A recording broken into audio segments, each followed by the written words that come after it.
these groups of children weren't born deciding that they were going to commit crimes. They weren't born anticipating that they were going to be beaten or abused.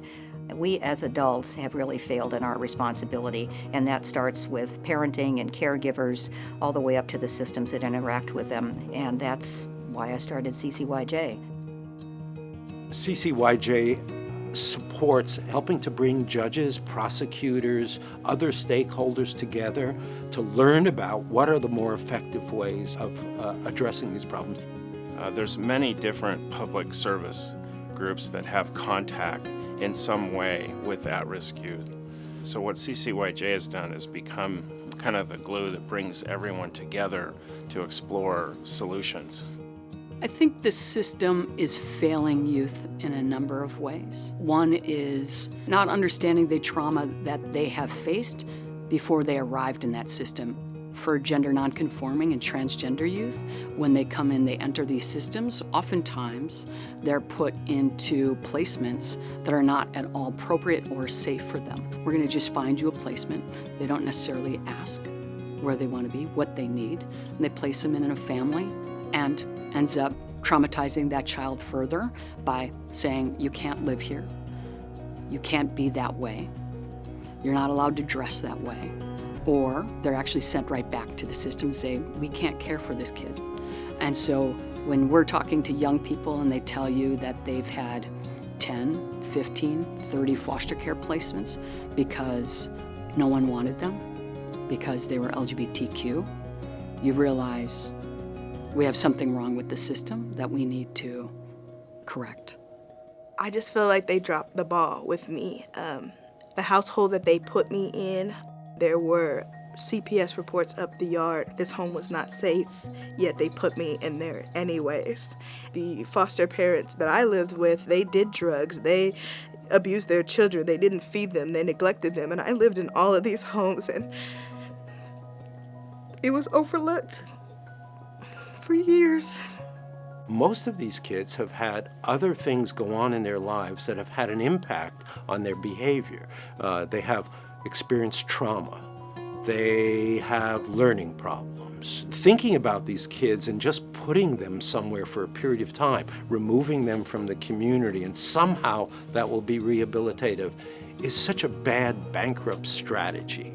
And to me, that's the biggest problem with the state is you've met my basic needs, you meet my financial needs, but I think around emotional connections and needs, those are often neglected, and a lot of youth in care do not have a voice to advocate on behalf of their needs.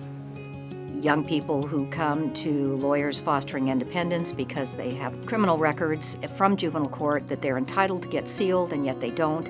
And when they don't, they can't find housing. They end up being homeless.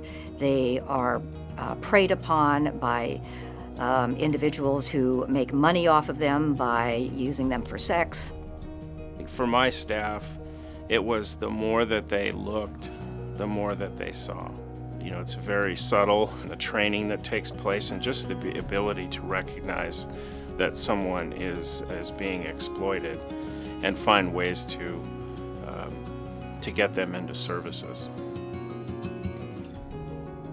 Ccyj is in a unique position because of its reputation, its knowledge, and its relationships to be able to transform these systems. We have demonstrated that these programs not only are effective in terms of improving the lives of these kids, but they're effective in saving money for the taxpayer. So it's a no-brainer from my perspective. We just have to have the courage, the actual courage, to implement those on a sustained basis. This is about understanding the value of each person so that it's not just by chance or luck that you came into contact with an advocate who was concerned for you and cared about you, but in fact, everyone when you walk in that door understands that you have really unique experiences and challenges that need to be thoughtfully taken care of and supported.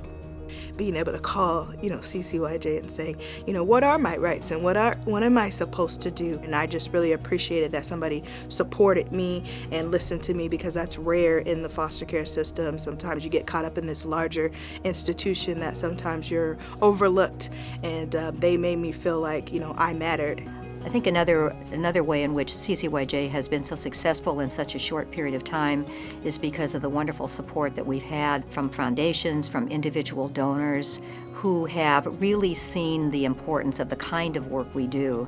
Young people are community assets. If these kids are not provided with the tools to reach their full potential, we lose out on that as well as the kids themselves do.